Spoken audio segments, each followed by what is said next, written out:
All right, let's draw for turn. We're here to bring you commander insights and hot tech to level up your game. Each episode focuses on a different topic with our four-man pod to give you all our spicy take. Everybody, it's been 2 weeks. What is new?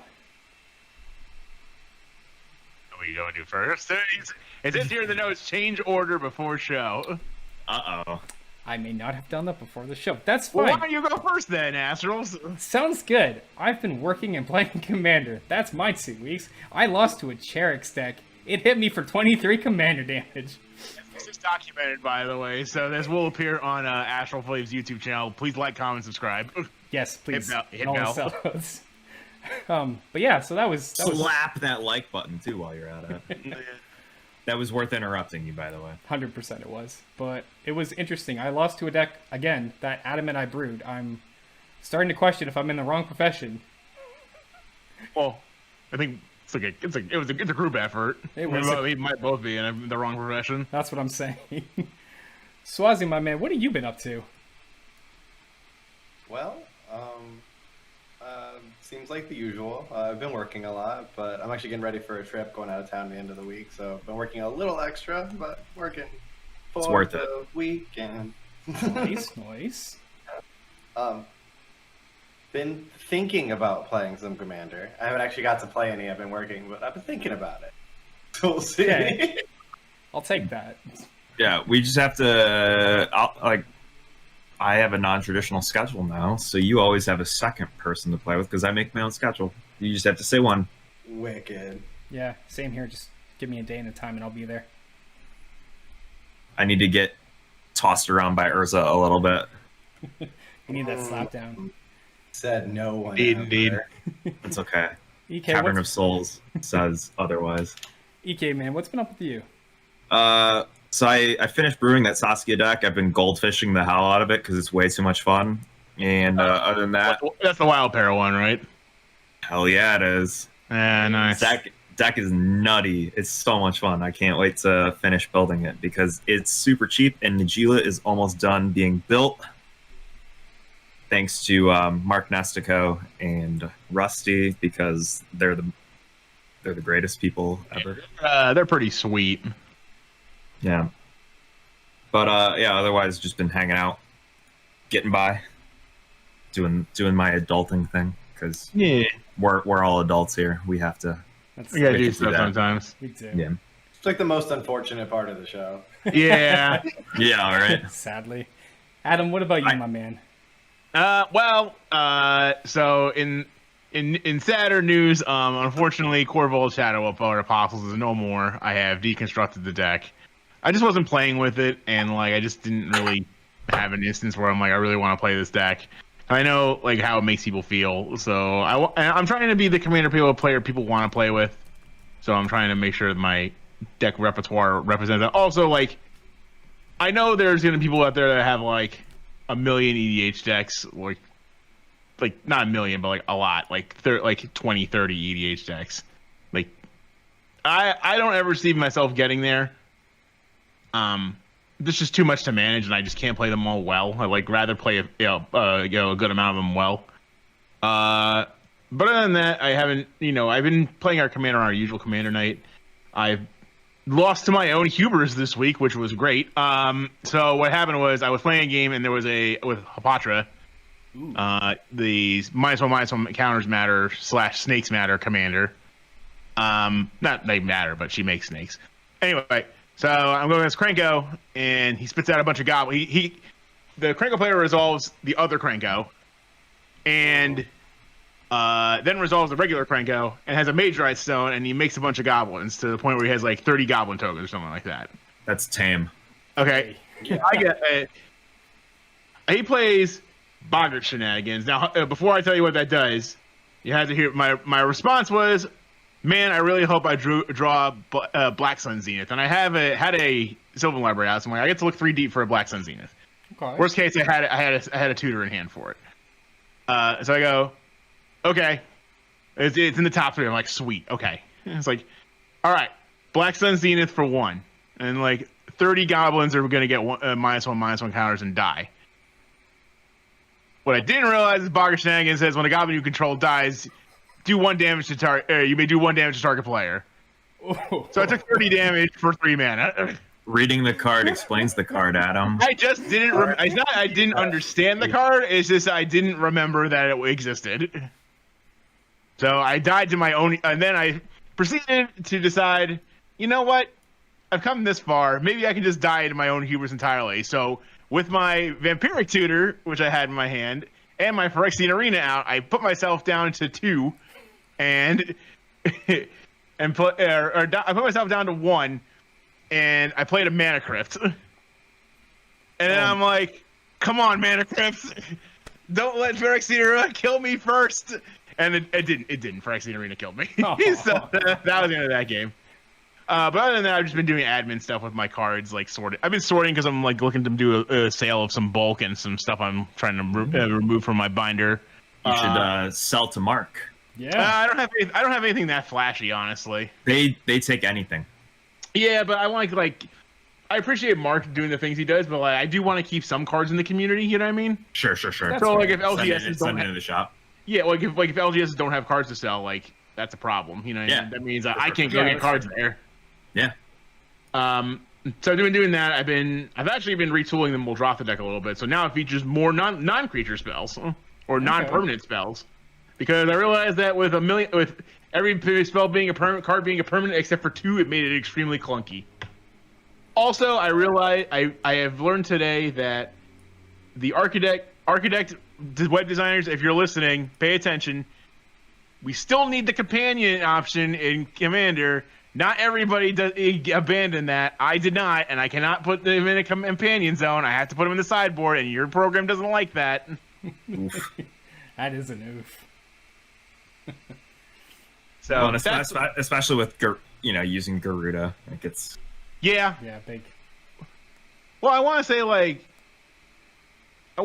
I'm probably not alone in using Garuda, just because I'm using Muldrotha, and I feel like Muldrotha has so many Muldrotha is still the #1 commander on Rec. Like, still the most popular commander.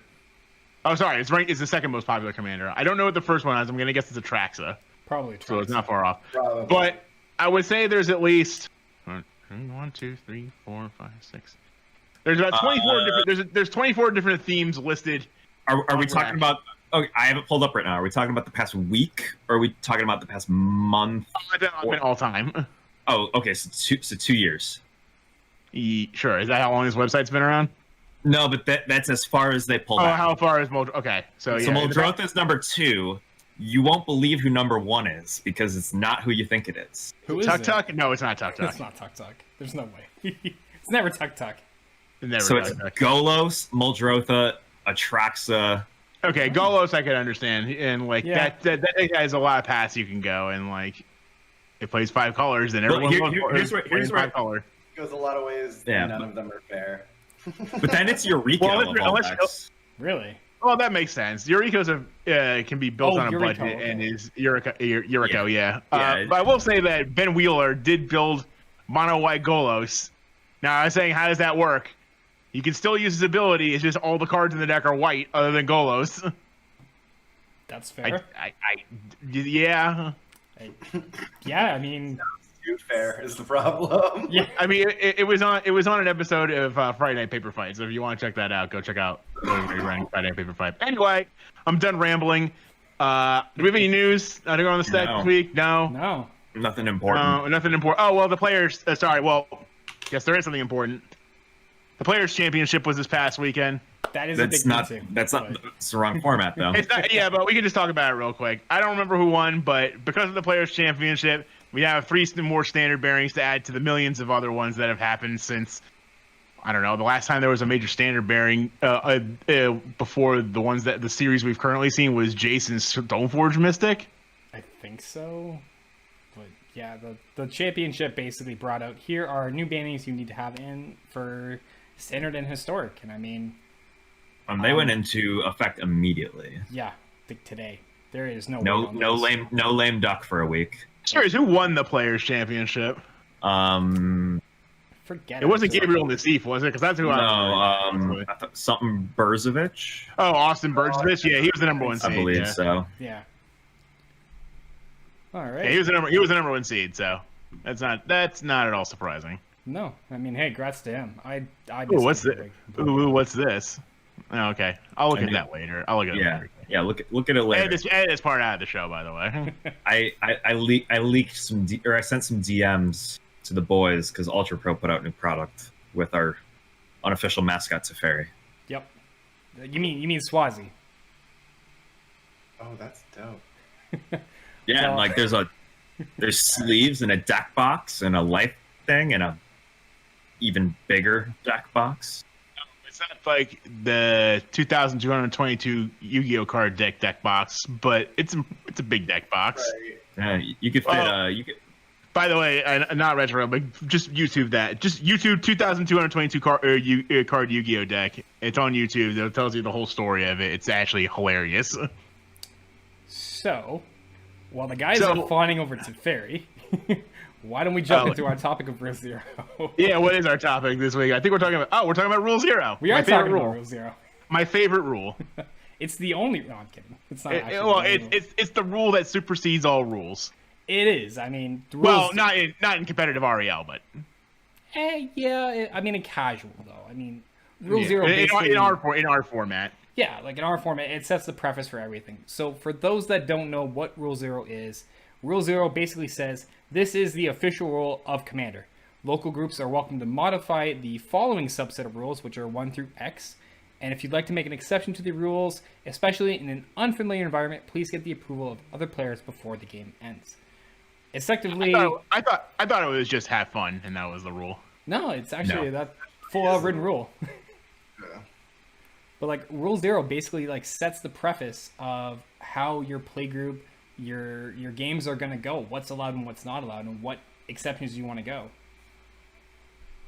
It's not well, and it's and exceptions is just like one aspect of it. You know, like saying, "Hey, I'm gonna rule 0 in my Sword of Dungeons and Dragons."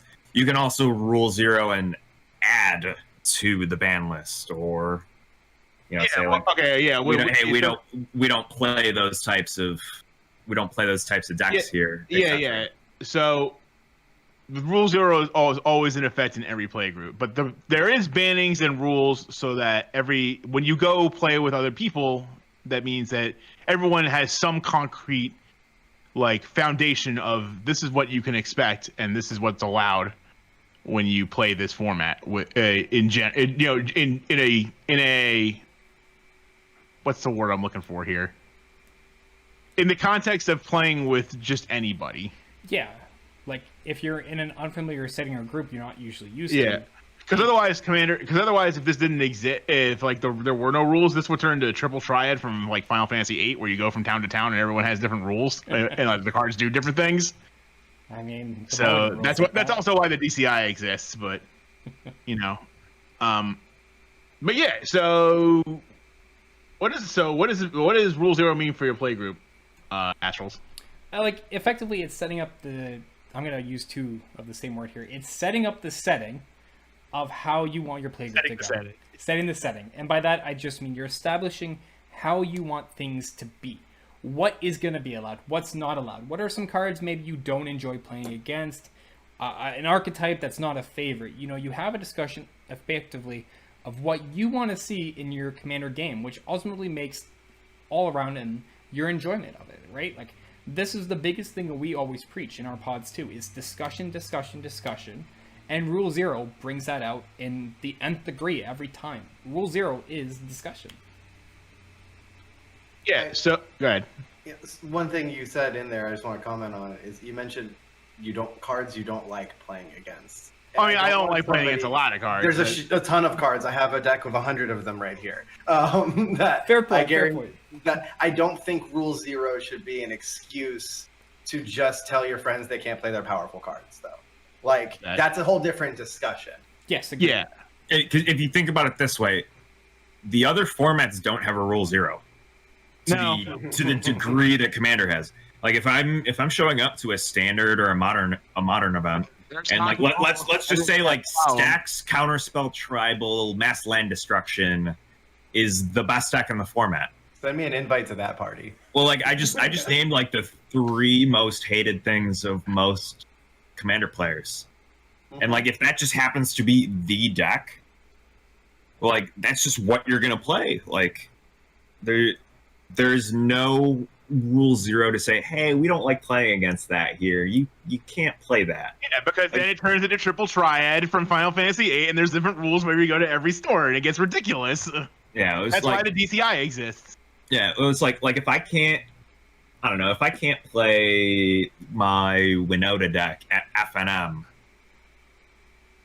like, standard everything. Oh, we don't like Winota at this store. Well, that's the problem, you know.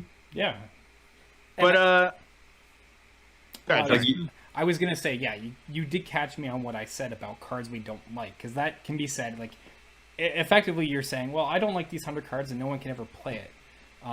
What I wanted to kind of touch with that was it opens a discussion. If there's just like one card that your group doesn't like, then you can all collectively agree that's not going to be it. I'll use the point of like Soul Ring.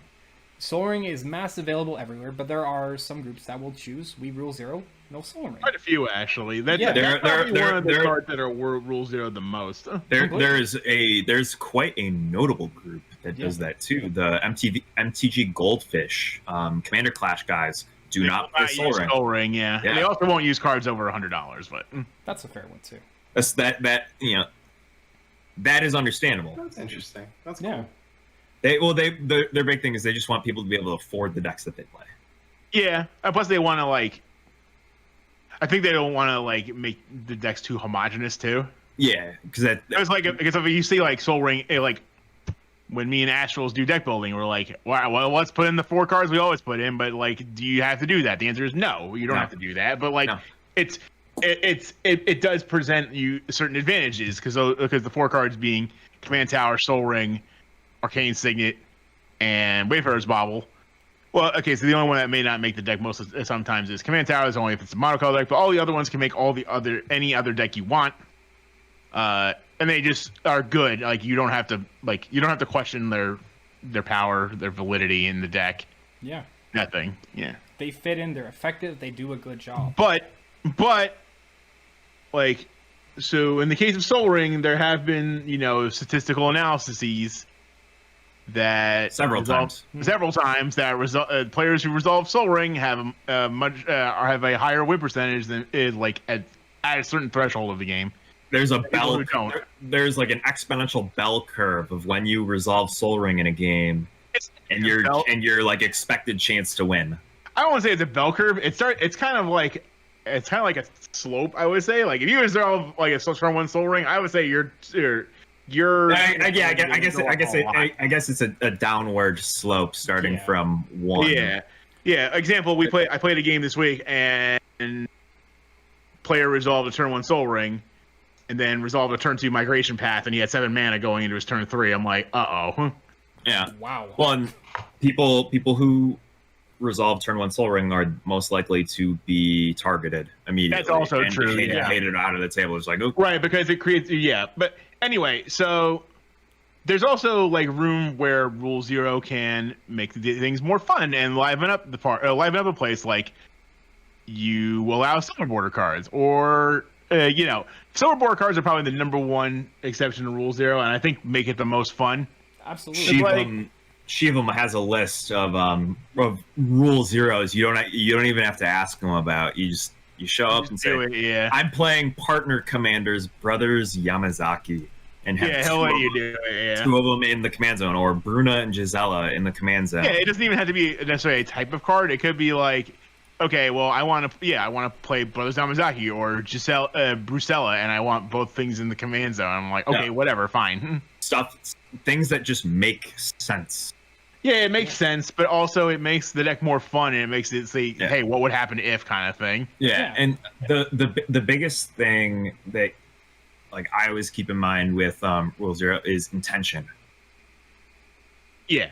I think that's a big one. Intention really plays on, because you want to have like, I'm not going to say that there will be times when someone may try to force a Rule 0 for negative intentions, but for the most part, Rule 0 should be of good intentions for the fun of the game. I mean, a few episodes back, we talked about different ways to spice up your Commander games, like rule zeroing in. Someone starts as the Monarch, right? That's a really interesting way to change the game dynamic up for fun.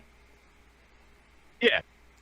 But there's like rule zero, kind of like you can do so many things with it. It's not just like what cards you're allowing and not. You have like a lot of options. Like that's the beauty of a casual format. You can cater it to your playgroup to make it what you want. Now, am I saying that like most playgroups do this? I want to say probably no.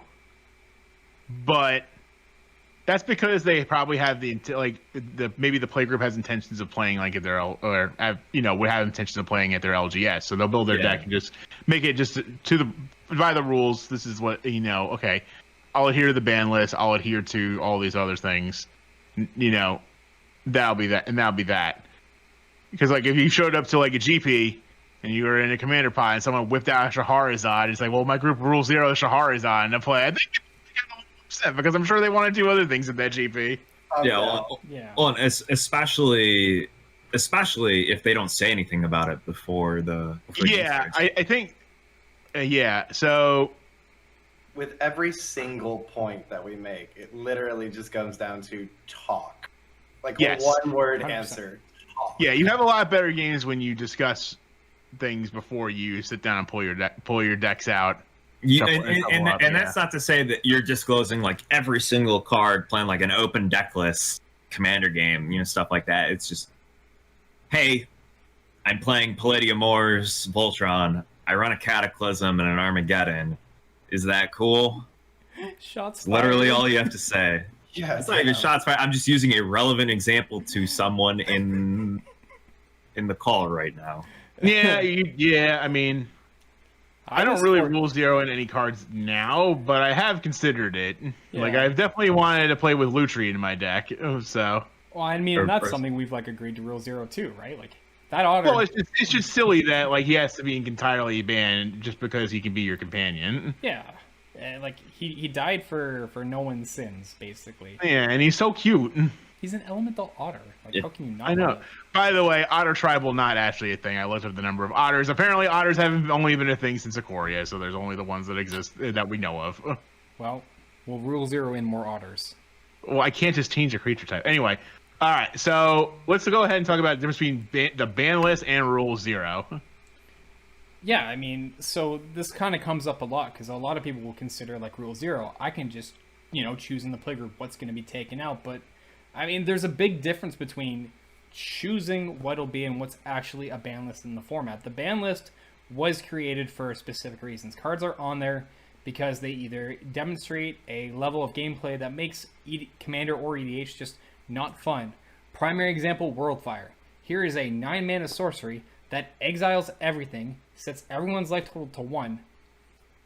How is that fun, right? Like, where does... Oh, no. Yeah, or like Worldfire. Or, yeah. If you Worldfire somebody, or like...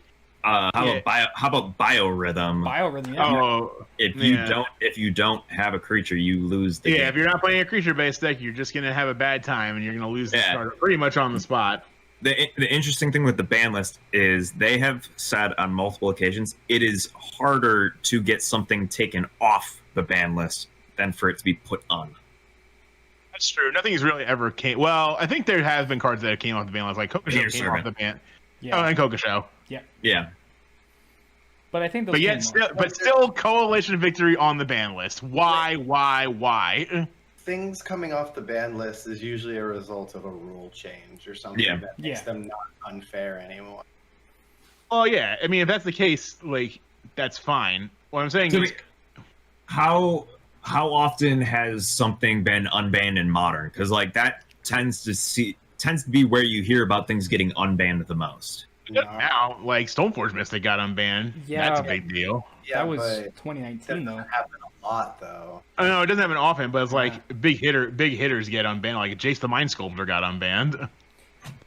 But it kind of a card they said would never ever get unbanned. You know what I mean? Right, but I think that kind of plays into the impact it has on the format, and that's the whole reason why things get on a ban list in the first place. Right? I mean, I would say the cards on the Commander ban list make sense, save for, the odd few, Coalition Victory being one, because, even I'm not really sure why that's on there. Free prime time. No, do not free prime time. Let him stay there. Toby Elliott would love to unban prime time, but he knows that with the amount of like heavy hitter lands that they've printed over the past couple of years, and like the power level of green in the format, like every deck that ran any amount of green would play prime time. Honestly, 100%.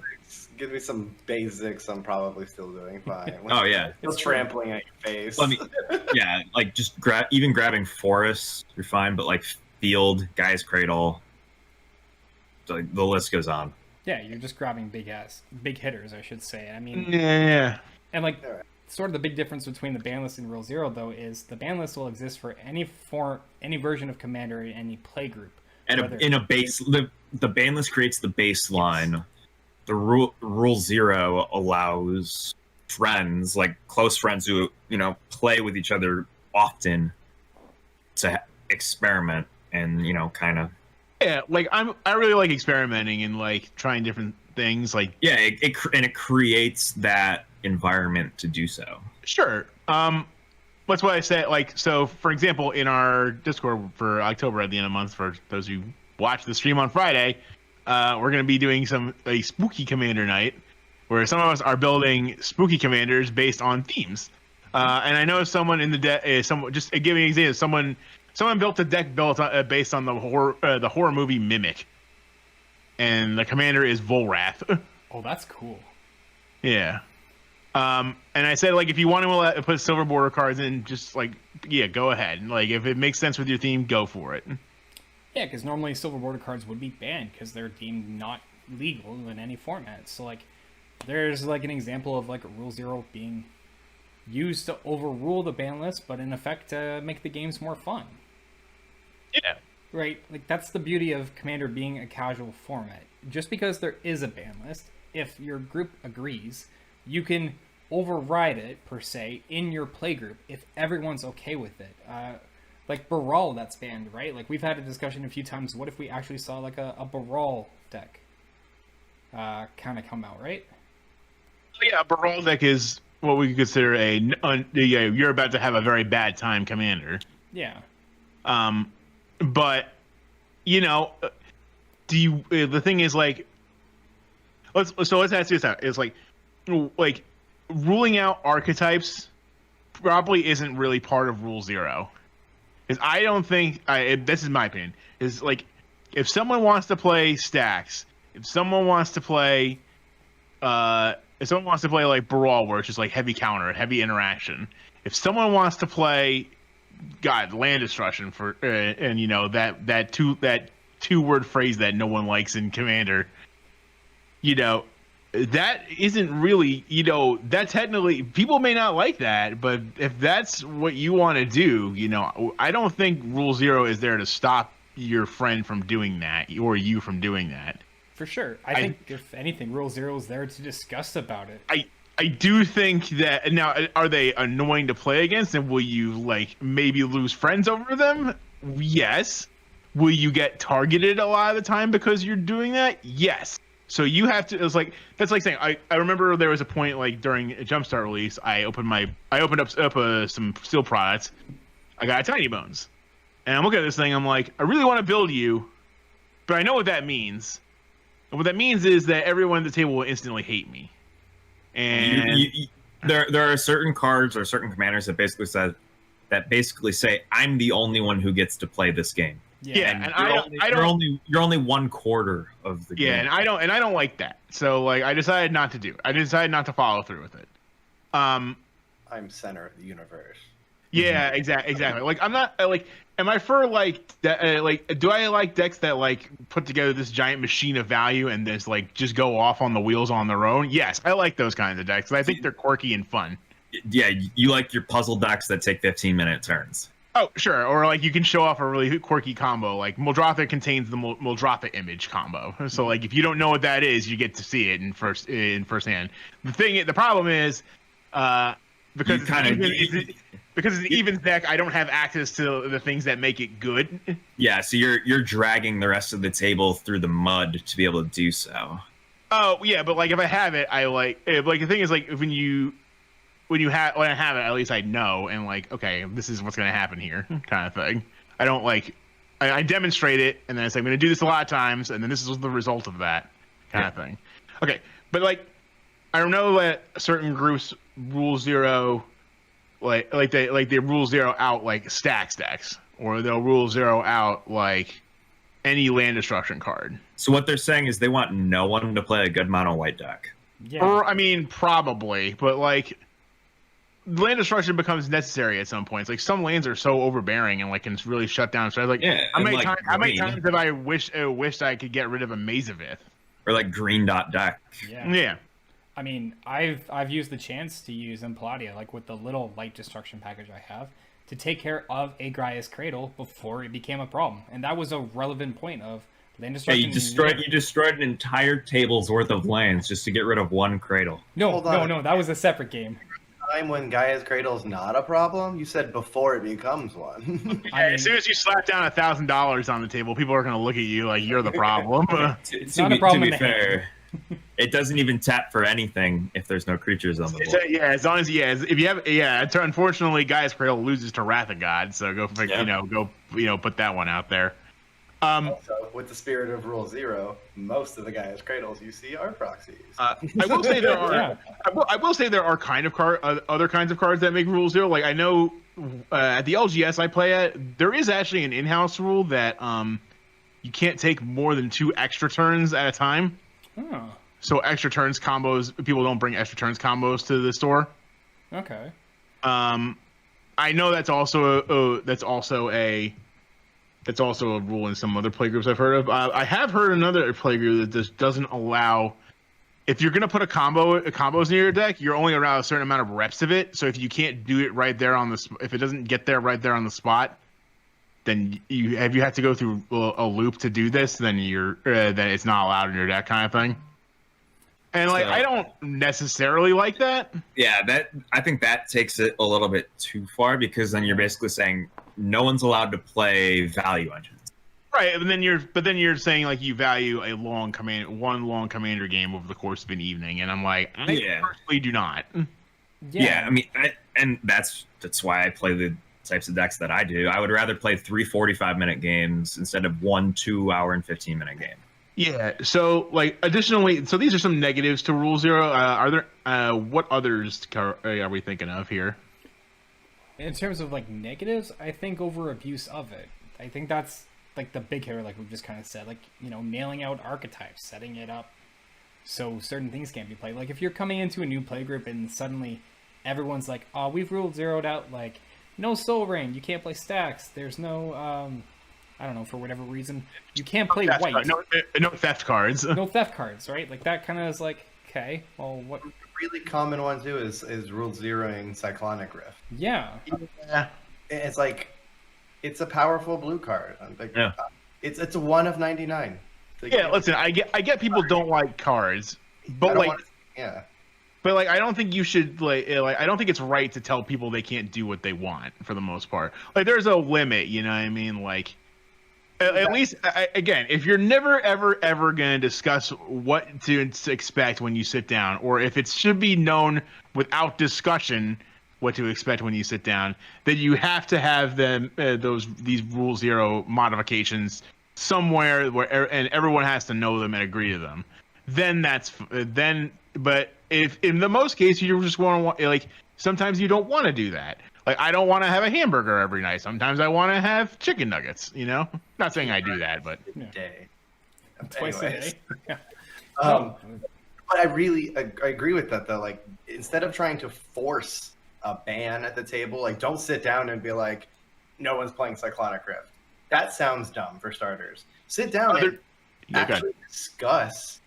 Like, when you're having that discussion about power levels, talk about the high-powered cards in your decks or your win conditions. And then if the Cyclonic Rift is way more powerful than everything else at the table, collectively the other 75% of your table will say, fuck that card. Okay? Yeah, like, you don't have to force it. If my win con is like some convoluted, like, kind of Timmy win con, maybe I shouldn't be bringing Thassa's Oracle Consultation to my table, or like Kiki with conscripts, or like a Splinter Twin combo or something. Like, nobody should figure that out on turn 3 when the combo's done. Yeah. Okay, like They you should should- know that before you guys shuffle. Yeah, exactly. Okay. Yeah, I also think like using Rule Zero to ban cards for the sake of creativity is both like it's like a double-edged sword. I don't know how you guys feel about that. Yeah, I'd agree. I mean, it sparks creativity, but it can kind of shut down what certain things you do, depending on what you ban. Sorry, Swaz. I mean- You want to build your deck and sit down and play with it. Like sometimes you just want to do that. Other Yeah. times I get it. Like let's mix it up, but like you have to play the game sometimes, just the way the game is played, and not 75% of the table loses. I'm sorry. Yeah. Your expected win rate for a game is only 25%. I mean, Like that's like not even like baseball Hall of Fame numbers. yeah, That's like yeah. bad. You are considered an extremely skilled baseball player if you can bat 250. Yeah, or even you're like in the Hall of Fame if you bat 300. You're Yeah. batting 250. You're like batting 6th. Like you're like a solid starter on the team. Yeah, you're decent. I mean, granted, there are like little statistical things that do modify your expected 25% win rate, but we don't need to get into that. That's another show. But like, So I guess what happens is, let's say, so what happens if someone does not want to adhere to some Rule Zeros? What are your options there? I think the first one is try to figure out why. Discussion, talk it. I Yeah. mean, figure out why exactly. hey, you like? Yeah. Sorry, no, I cut you off. No, You're everyone way, at the you're way table smarter than me. No, everyone at the table does have to agree. Like that's how you have fun. Everyone needs to be on board with it. But if there's like one person who's just not having it, either just shuffle up and play the cards the way they are, or maybe that person doesn't need to be a part of that one pod for that one game. Let everybody Yeah. have their fun, play a 3-man pod or something, and then move on to the next game. But if not everyone is on board with it, that one person's going to make it miserable for everybody. So if Part you're really that stubborn, just move on. Yeah, I always say that part of Rule Zero is you have a moral obligation to ensure that the other 3 people you're playing with enjoy themselves. Yeah, it's There's only so much that you can do about that, but to a degree, you have an obligation to make sure that everyone at the table has fun. It is more important, I don't know, to me, it is more important that everyone else enjoys themselves and I enjoy myself, win or lose, than winning the game. It's the whole point of it being a social, casual format. Yeah, There's no prizes. There's nothing at stake. It's not like you have a $250,000 mythic championship on the line over your game of Commander at on FNM. And while it was tough, I bet you the guy that loses the finals still had fun. yeah. Okay, like, it's still a game. Yeah. If you're not, At the end of the day, you should be thankful that you got to spend some time with your friends or like meet new people. Matt, there's a reason why it's called Magic the Gathering and not Magic the Grinding. it's true. I've actually given it some thought, like literally just before the cast and just right now, like what makes Commander so different. And it's the fact that it almost makes Magic feel like a board game. Like you can sit down at the table and play Monopoly with 3 other people. And it's exactly how a Commander game is kind of supposed to feel. Everyone's supposed to be involved. Everyone's supposed to have fun. Yeah. Like At the end of the game, you hope that everyone got to do a thing. everyone did a thing and one person won. Like that's just you play another game. Yeah. Like it's that simple, and people make it a lot more difficult. Yeah, like if you can't say by the end of the game that you had fun, I don't think you're playing in either the right pod or the right thing is set up. If you go into a Commander game with a negative attitude, no one's gonna have a good time. Like, yeah, you're just gonna drag down the mood of the table for sure. yeah, and I mean, if that's the case, then if someone's really bringing down the negative attitude, personally, I would get up and find a new pod. I don't like taking part in a game with negative attitude. I like taking it in with fun. Like I have definitely, like, after a game is over, I said I had fun, but I don't think that it is best for us to continue playing as is for the mental, like, I don't know, like the mental well-being of all of us, or just like the overall enjoyment that we would all have for the evening would be better if I went and found a new group of people to play with. Like I have said something to that effect at Friday Night Magic in the past, and you know what happened? They respected me for it. They said, "We understand. You know, it's just at times it's just unavoidable, and you have to kind of just accept that you are going to have bad games, but you have the opportunity and you have, you know, the obligation to make sure that to a degree, everyone, like I said, everyone is enjoying themselves. And it's not like it's it's not like it's unpreventable. It is completely preventable that there is a dud game, etc., etc. I mean, you know, it's different. It's different when the game ends on turn 2, but that was within the realm of possibility within discussion. You say, "Hey, I have Flash Hulk, or I had Flash Hulk in my deck," and you could just win on turn 2 like that.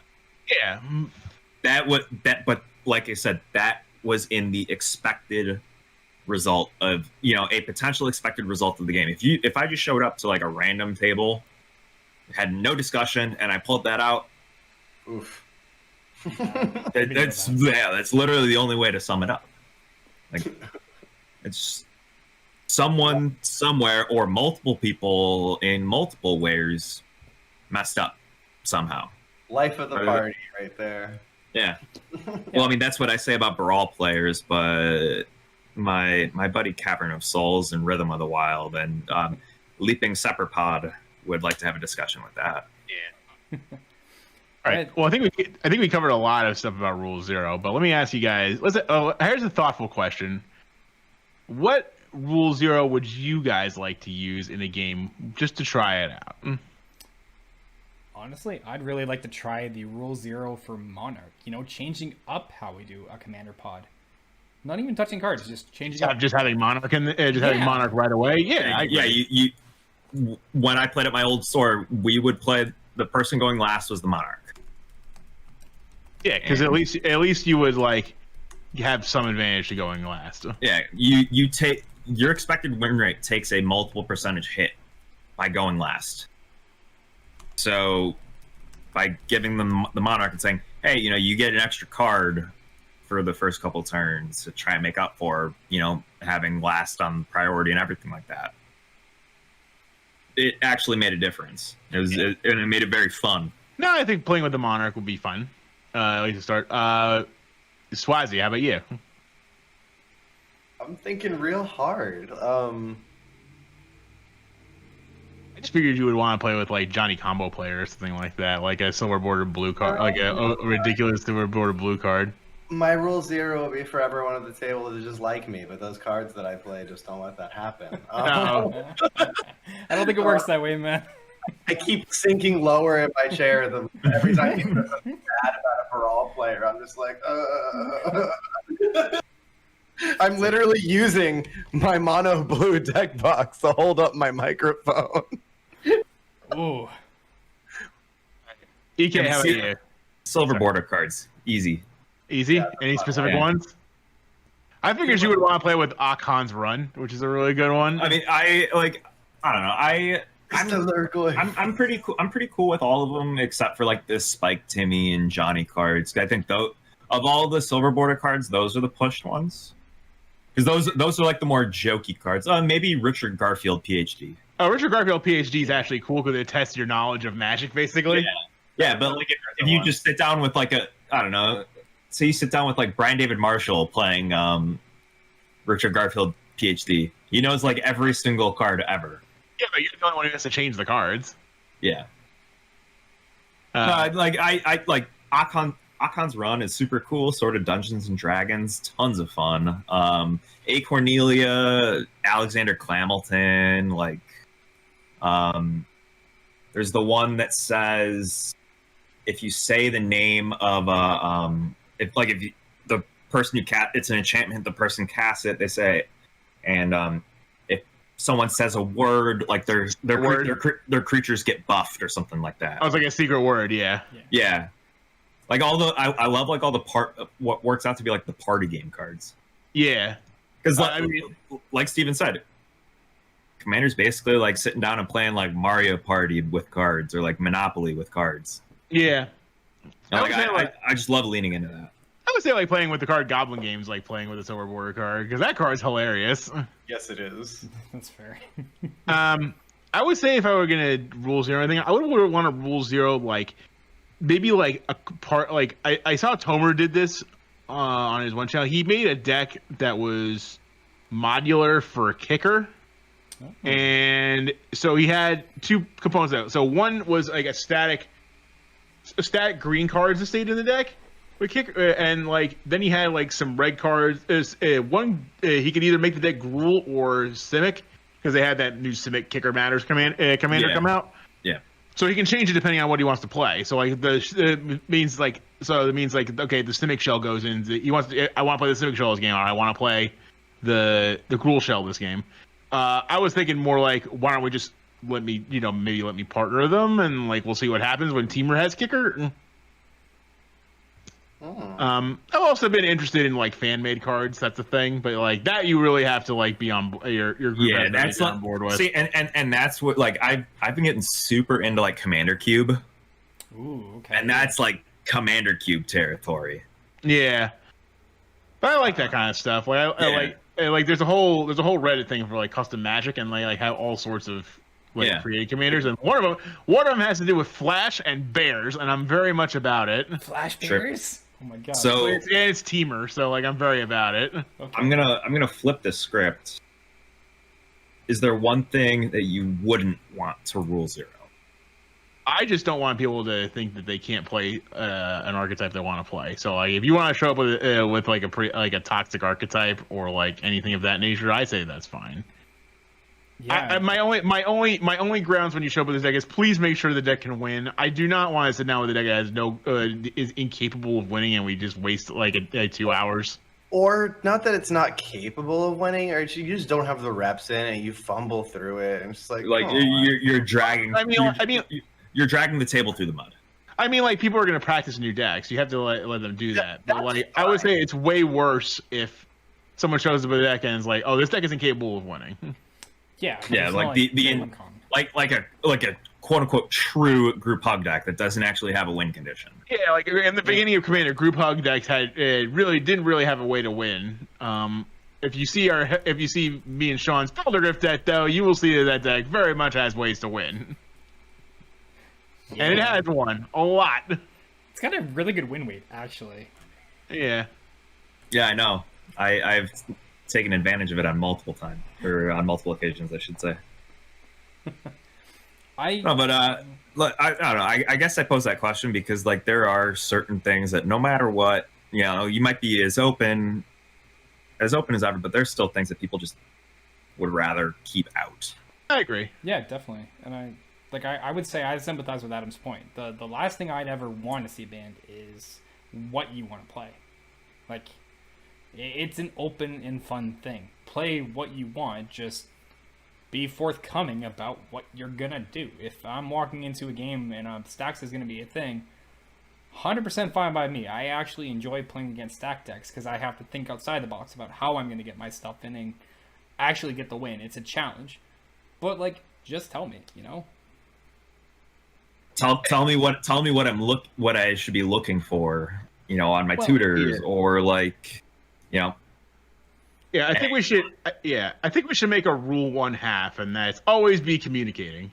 Yeah, like that's the biggest thing, right? Discuss what's going on. Like EK said earlier, you don't have to say everything that's in your deck, but give a little insight about what you're gonna do, right? Like, I'll be forward about Palladia. Like, there is an Infect card. There is like 5 land destruction cards.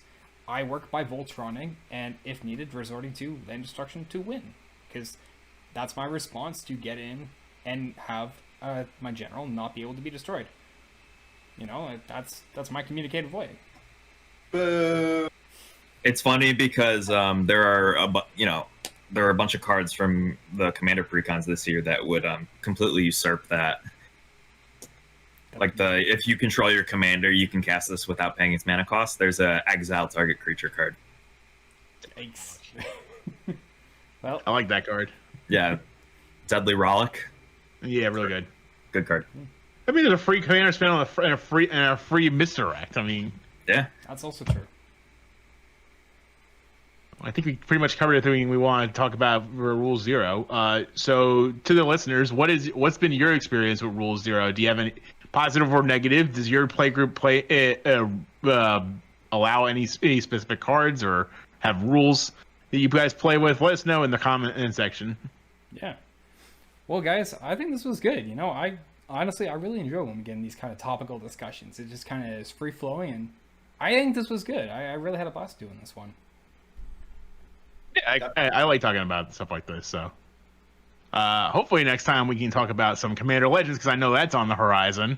The previews will have already started by the time we have our next show. Excellent. Yeah, they're supposed to start as of tomorrow, if I recall, right?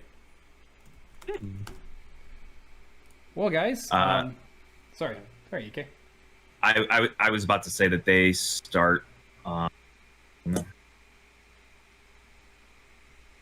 If I thought I opened up the correct article, I did not. Never mind. I was about to be real smooth and say they start on this day, but no, that's wrong. All I can tell you is it is a 361 card set. Perfect. That's more than I knew before. I don't know what day they start, but I know they start before the next show, and there's a lot of cards. So there we go. We'll have more updates on that in the next show. Well, guys, you can find us on Twitter at DrawForTurn and Instagram at DrawForTurn Podcast. We post weekly discussion topics, so drop us a follow, get in on the conversation. Swazi, where can the fine people find you at, my dude? They find me at Swazzo TV in Twitch chat and at Stevie Swazzo on Instagram. Perfect. EK, what about you, my dude? You can find me on Twitter and in Twitch chat at EK Blizz Cards. Shout out to my local game store, Games Plus, in the Chicagoland area, and my Twitter local game store at Dynamo Nestico on Twitter. Yeah, stealer of EK's money. Taking all his money. Blanger of my cards. Yeah.